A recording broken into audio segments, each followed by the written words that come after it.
Hello guys, welcome to English education. Students, आज हम पढ़ने वाले हैं क्लास 10th की फर्स्ट फ्लाइट बुक से ग्लिम्पसेस ऑफ इंडिया, जिसके 3 पार्ट हैं। आज हम थर्ड पार्ट के एमसीक्यूज पढ़ेंगे और आपके पार्ट का नाम है टी फ्रॉम असम। यहाँ पर टी के बारे में बहुत सारी इन्फॉर्मेशन दी गई है, असम के बारे में बहुत सारी चीज़ें बताई गई हैं। तो अगर आपने चैप्टर को नहीं पढ़ा है तो डिस्क्रिप्शन बॉक्स में आपको लिंक मिल जाएगा। Short question answer, long question answer, सभी तरह के क्वेश्चन हम यहाँ पर क्लियर कर रहे हैं। साथ ही ग्रामेटिक पोर्शन भी हम कंप्लीट कर रहे हैं। अगर आपको वीडियोस अच्छी लगती हैं तो लाइक ज़रूर किया करें, और अगर आप चैनल को ज्वाइन करना चाहते हैं तो आप चैनल को ज्वाइन कर सकते हैं। तो चलिए स्टार्ट करते हैं। क्वेश्चन नंबर 1 है हमारा यहाँ पर प्रांजोल। तो देखिए, हमने स्टोरी में पढ़ा था कि जो प्रांजोल है और राजवीर है, दोनों प्रांजोल के घर छुट्टियों में जा रहे हैं। और प्रांजोल कहाँ से रिलेट करता है, कहाँ का रहने वाला है, वो है असम का रहने वाला है, जहाँ पर उसके पिता जो है एक टी गार्डन के मैनेजर हैं। तो यही सारी चीज़ें हमने चैप्टर में जानी है, बहुत सारी चीज़ें और भी पढ़ी हैं। तो देखिए, प्रांजोल आस्क्ड, आस्क्ड मतलब कहता है, प्रांजोल कितने कप चाय वेंडर से मांगता है। तो देखिए, यहाँ पर आपका ऑप्शन ए सही है, वो 2 कप चाय वेंडर से मांगता है। How many cups of T R drunk every day through out the world. तो देखिए, पूरे संसार में लगभग हर रोज कितने कप चाय पी जाती है, ये क्वेश्चन पूछा गया है। और अकॉर्डिंग टू चैप्टर इसका आंसर है सी, 80 करोड़ की यहाँ पर बात की गई है चैप्टर में। Pranjol was busy reading, Pranjol किस चीज को पढ़ने में बिजी था? Poem, love story. तो देखिए, यहाँ पर आपका ऑप्शन डी सही है, वो एक डिटेक्टिव बुक पढ़ रहा था जो उसे काफी पसंद थी। यहाँ पर यह भी क्वेश्चन पूछा जा सकता है, is known as tea country. तो देखिए, यहाँ पर कुछ ऑप्शंस दिए गए हैं, जैसे दार्जिलिंग है, केरला है, असम है, नागालैंड है। इनमें से किसको टी कंट्री के नाम से जाना जाता है? तो देखिए, यहाँ पर आपका ऑप्शन है सी सही, यानी कि असम को टी कंट्री के नाम से जाना जाता है। Pranjol was travelling with his friend name. तो देखिए, प्रांजोल जो है अपने फ्रेंड के साथ यात्रा कर रहा था, उस फ्रेंड का नाम बताना है। राहुल था, राजवीर था, ऋषि था या रणवीर था? तो देखिए, काफ़ी कन्फ्यूज़न वाले यहाँ पर नाम दिए गए हैं, क्योंकि सभी को आर से दिया गया है। बट यहाँ पर आपका आंसर है बी, राजवीर के साथ वो यात्रा कर रहा था, जो कि उसका फ्रेंड था। Responsible for discovering T. तो देखिए, किस कंट्री को टी को डिस्कवर करने का रेस्पॉन्सिबल माना जाता है? तो देखिए, यहाँ पर Africa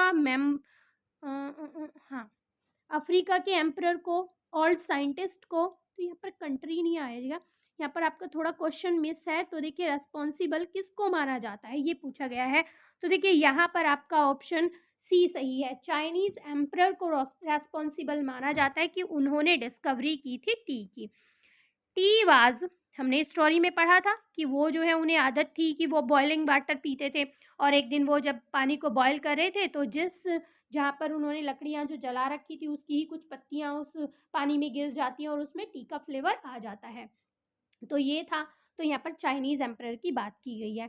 tea was first consumed in T को सबसे पहले कहाँ पर कंज्यूम किया गया था?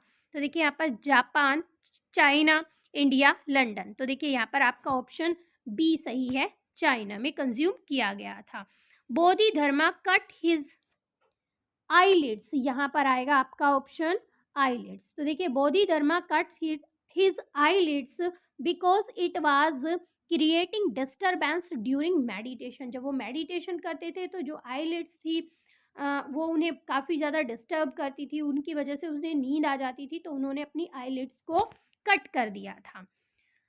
Grew out of the eyelids of Bodhidharma. तो देखिए, आगे यहाँ पर स्टोरी में है कि बोधिधर्मा ने जो अपनी आईलिड्स को कट किया था, उससे क्या ग्रू हो गया था, क्या उग गया था?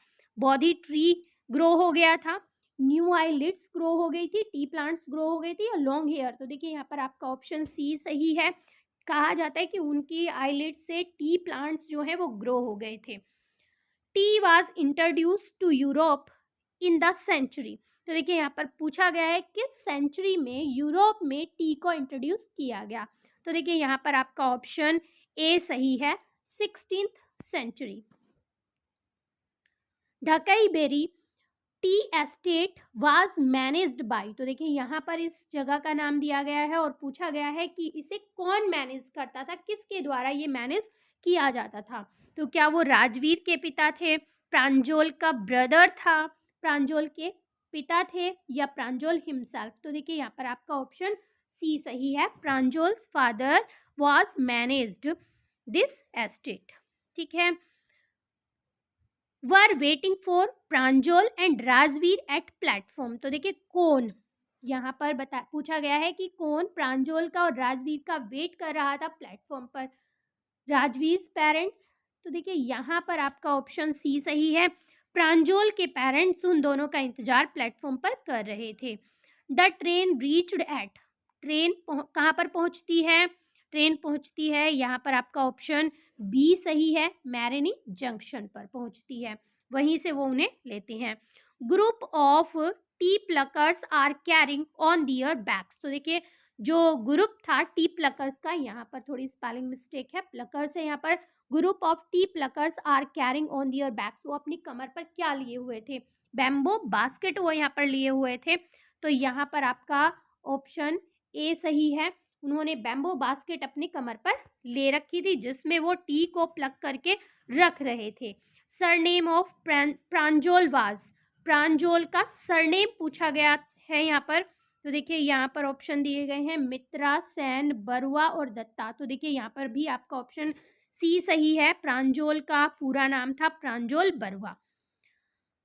Second sprouting period of the year last from, तो देखिए पूछा गया है सेकेंड स्प्राउटिंग पीरियड, ईयर का सेकेंड स्प्राउटिंग पीरियड कब होता है, कब से होता है। तो देखिए ये है आपका ऑप्शन डी सही, मई टू जुलाई। ठीक है, यहाँ इस पे चलता है आपका सेकेंड स्प्राउटिंग पीरियड।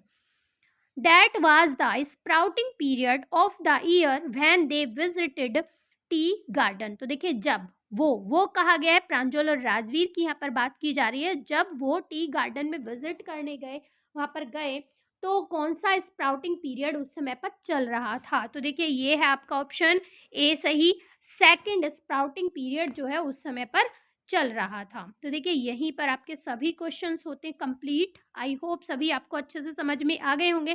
3 पार्ट इस स्टोरी के हैं, तीनों पार्ट को हमने अलग अलग डिवाइड करके पढ़ा है, शॉर्ट क्वेश्चन आंसर को भी और MCQs को भी। अगर आप चाहते हैं तो हम इकट्ठे भी इनको पढ़ सकते हैं। अगर आपकी फिर भी कोई क्वेरी है तो आप कमेंट सेक्शन में लिख कर बता सकते हैं, उस पर आपके टॉपिक पर वीडियो बना दी जाएगी। और आपके एग्ज़ाम्स बहुत जल्दी आने वाले हैं। आई होप सबने तैयारी बहुत अच्छे से कर ली होगी। ग्रामर के टॉपिक भी हम करने वाले हैं, अगर आप चाहते हैं तो हमारे साथ जुड़ सकते हैं।